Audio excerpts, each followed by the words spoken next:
Bueno, vamos a abrir ya nuestro tiempo de reflexión y vamos a hacerlo hoy apuntando lejos. Vamos a apuntar a Europa porque nos acompaña esta noche el eurodiputado navarro por el Partido Popular, Pablo Zalba. Señor Zalba, bienvenido, buenas noches. Hola, buenas noches, ¿qué tal? Bueno, pues hoy preocupados por la situación económica del continente, de la eurozona y también de España. Hoy Bruselas ha dado las previsiones de crecimiento de nuestro país, que más de crecimiento hablan precisamente de un retroceso de nuestro Producto Interior Bruto de un 1%. Rajoy desde Italia ha dicho que no le ha sorprendido, que sabía que la previsión iba a rondar ahí, son mejores cifras incluso que otras que habían dado otras entidades económicas, pero dice el presidente que presentará las nuestras propias, la de nuestro país, a mediados del mes de marzo y que incluso podrían ser peores que las de España, que las de Bruselas. Explicado un poquito todo esto, ahora se mira a la posibilidad de que Bruselas relaje las exigencias de déficit que tenemos contraídas con ellos. Pero Bruselas dice que quiere saber antes cómo serán los presupuestos de este año y cómo es que hay un desviamiento del déficit del año pasado bastante importante. Hasta que no sepa eso, no se hablará de todo ello. Pero es necesario que Europa dé manga ancha y vaya suavizando las exigencias de déficit para nuestro país.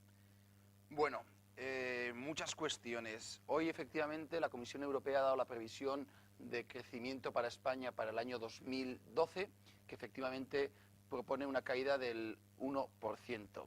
Es verdad, como bien ha dicho, que había otras instituciones, como el Fondo Monetario Internacional, que daban unas previsiones todavía más negativas, hasta el 1,7% negativas de caída durante este año, con lo cual algo ha mejorado la previsión de, en este caso no crecimiento, sino caída del Producto Interior Bruto respecto a otras instituciones, con lo cual yo eso, cierta valoración positiva tenemos que tenerla en cuenta. Bien, es verdad, como ha dicho usted, que el presidente Rajoy va a dar su propia revisión del crecimiento para este año a mediados del próximo mes, de este mes de marzo, y que él prevé que sea más negativa. Lo que es evidente que la previsión que haga el Gobierno de España será la previsión que crea que va a tener nuestro país a lo largo de este año. O sea, en ese respecto no va a haber ninguna clase de engaño, sino total transparencia a ese respecto. Respecto al déficit, es verdad que el objetivo de Bruselas es que tengamos un déficit, que alcancemos un déficit de nuestras cuentas este año del 4,4%. El presidente ha dicho que vamos a cumplir.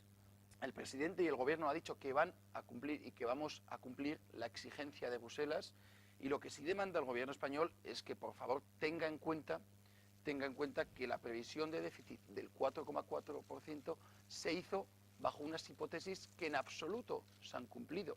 Y sobre todo dos. Efectivamente, el objetivo del 4% se marcó cuando la previsión de crecimiento para el año 2012, para este año, era del 0,7%.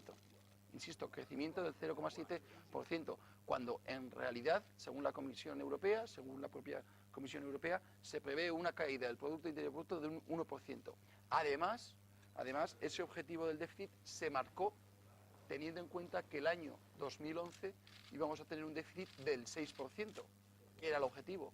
Y el déficit, como todos ustedes saben seguramente, del año 2011 va a ser rondando el 8%, con lo cual eso significa que el esfuerzo adicional que tiene que hacer el gobierno es brutal, y es lo que estamos tratando de explicar a Bruselas. Entonces, dos claves. El gobierno se compromete a cumplir el objetivo que dicte Bruselas, y es verdad, y hay que reconocerlo, que el gobierno está tratando de explicar a Bruselas que las hipótesis bajo las cuales nos impusieron el déficit del 4,4% han ido por los aires. Entonces, pues habrá que tenerlo en cuenta. Habla, señor Zalba, de un esfuerzo brutal que acaba de decir, porque es que cada décima supone recortar 1.000 millones de euros, ¿no? Efectivamente, cada décima de recorte del déficit son 1.000 millones de euros, con lo cual es evidente que el esfuerzo que ya se está demandando a los españoles sería todavía mayor, y obviamente el gobierno le preocupa estos esfuerzos que estamos demandando, y estamos intentando, no nos vamos a engañar, intentar minimizar el esfuerzo adicional que se pide, pues tratando de hablar con las autoridades europeas que flexibilicen un poco la posición. Pero insisto que pase lo que pase, el Gobierno de España esta vez sí que se compromete a cumplir lo que exija Bruselas. Claro, si esta vez el Gobierno de España se compromete a cumplir lo que dice Bruselas, como dice usted y como hoy ha vuelto a insistir el presidente Mariano Rajoy, el diseño del presupuesto para este año puede ser el diseño de un presupuesto muy escueto, ¿no? Podríamos decir, con grandes ajustes importantísimos, porque ahí daba la cifra Gonzalo. Mariano Rajoy ha dicho hoy que el presupuesto va a ser austero, que va a ser sensato, que se va a decir lo que se va a ingresar, no se va a hacer un presupuesto por encima y que se va a hacer para hacer lo que pongan las cuentas. ¿Cómo va a ser ese presupuesto? ¿Qué bazas está guardando el Partido Popular o qué nos podemos esperar del presupuesto para España de este año? Bueno, lo primero va a ser un presupuesto austero, eso no tiene ninguna duda, acorde a las circunstancias, eso es evidente. Pero sobre todo yo creo que la diferencia con otros presupuestos de años anteriores va a ser un presupuesto realista, con una previsión real de ingresos y una previsión real de gastos, acorde a los difíciles momentos que estamos viviendo. Y de ahí, pues obviamente se intentará ser austero en aquellas partidas menos necesarias y afectando lo menos posible a aquellos sectores de la población que lo están pasando mal.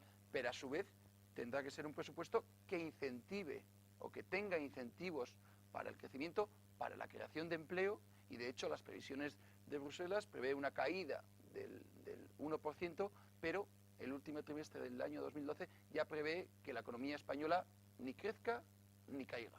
Con lo cual sí que prevé cierta mejora a lo largo del año. Y de hecho, yo creo que un aspecto clave no solo es el presupuesto, sino las medidas que acompañen a ese presupuesto. De hecho, ya se está preparando ya una ley para promover el emprendimiento que será clave para incentivar el crecimiento en los próximos meses. Bueno, en este sentido, hablando del déficit y de las explicaciones que España debe dar a Bruselas en torno a por qué se ha desviado el déficit previsto el año pasado, hubo un bulo, un rumor publicado por la agencia Reuters la pasada semana en torno a que España estaba inflando ese déficit precisamente para que luego las cuentas fuesen mejores de cara al Gobierno de España. ¿Cómo se ha vivido eso en la Unión Europea, que después vino a desmentir, el Gobierno de España también lo desmintió? Se ha vivido con perplejidad. Sí, Yo creo que vimos un momento delicado desde el punto de vista económico.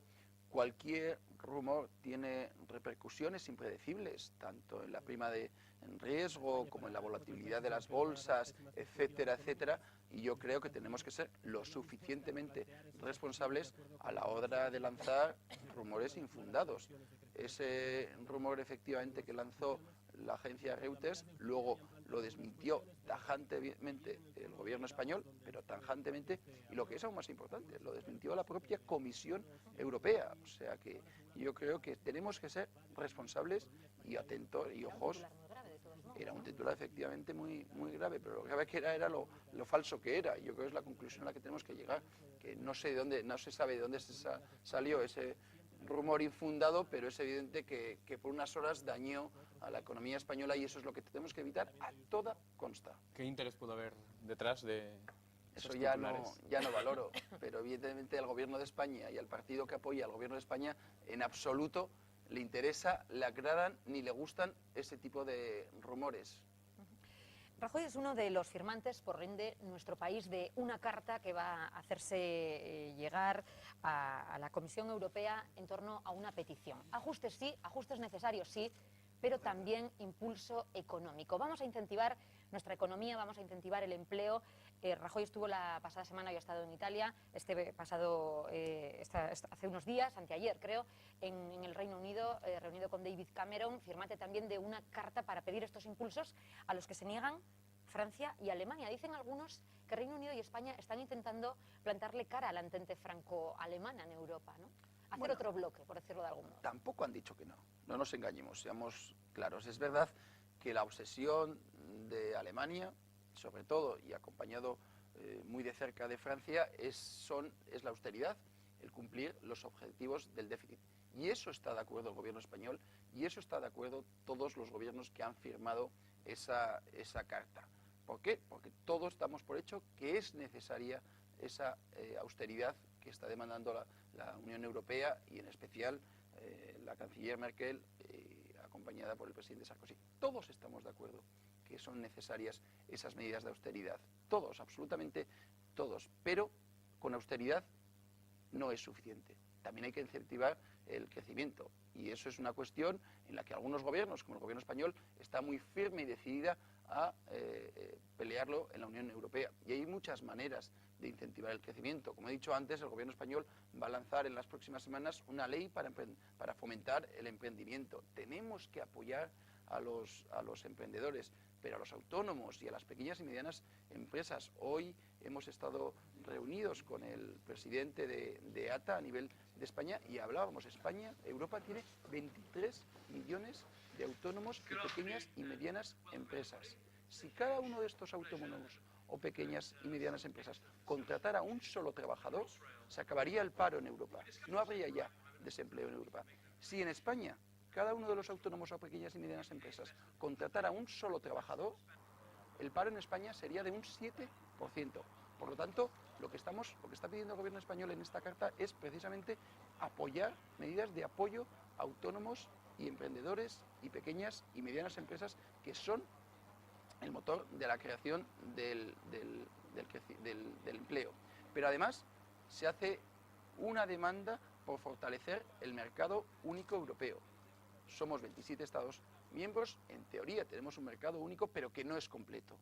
Entonces apostamos por un mercado único en comercio electrónico, en materia digital, por un mercado único en materia energética y por un mercado único en materia de servicios que obviamente dará oportunidades a este tipo de empresas a lo largo de toda Europa. Todo eso está muy bien, pero ¿de dónde sale el dinero de Europa para destinarlo al incentivo económico? Porque con los ajustes que necesita cada país, con las necesidades que también está habiendo para rescates a otros Estados miembros, ¿de dónde sale el dinero para impulsar la economía europea? ¿Quién paga eso? Bueno, lo primero, no solo hace falta dinero para incentivar la economía, hace falta reformas, como he dicho, y hace falta fortalecer el mercado único, el mercado digital, el mercado energético, el mercado de servicios. Y además, también estoy de acuerdo, hace falta a través de estímulos económicos incentivar la economía. Nosotros, desde el Partido Popular, proponemos dos vías. Por una parte, la reutilización de fondos europeos que no se utilizan. Los fondos europeos, en general, van destinados a proyectos y deben ser cofinanciados por presupuestos nacionales.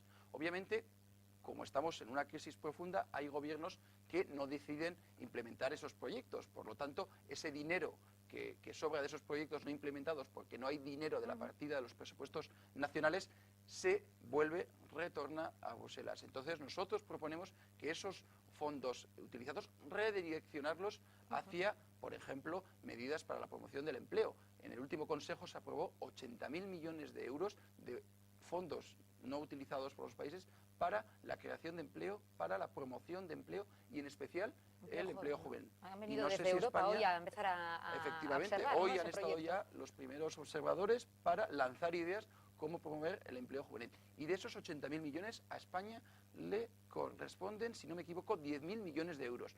Dinero hay y se puede, y sobre todo, si no hay que utilizarlo mejor de lo que se utilizaba antaño para promover. Y además, desde el Partido Popular Europeo y en el último Consejo también se incluyó, proponemos que el Banco Europeo de Inversiones se implique muchísimo más a la hora de dar y conceder créditos para proyectos transeuropeos, que se llaman, como por ejemplo, y alguna vez hemos hablado aquí, los corredores ferroviarios, pues deberían ser apoyados financieramente por el Banco Europeo de Inversiones. Muchísimas gracias por haber estado esta noche aquí en Más y como siempre por ilustrarnos un poquito, que es lo que se cuece también fuera de nuestra comunidad y fuera del país. Y que depende mucho de lo que pasa también aquí, ¿verdad? Efectivamente, al final todo está interconectado. Muchísimas gracias a ustedes. Bueno, pues hasta la próxima que tengamos ocasión de charlar lo que pasa en el corazón de la Unión. Muchas gracias. Hasta la próxima vez. Nosotros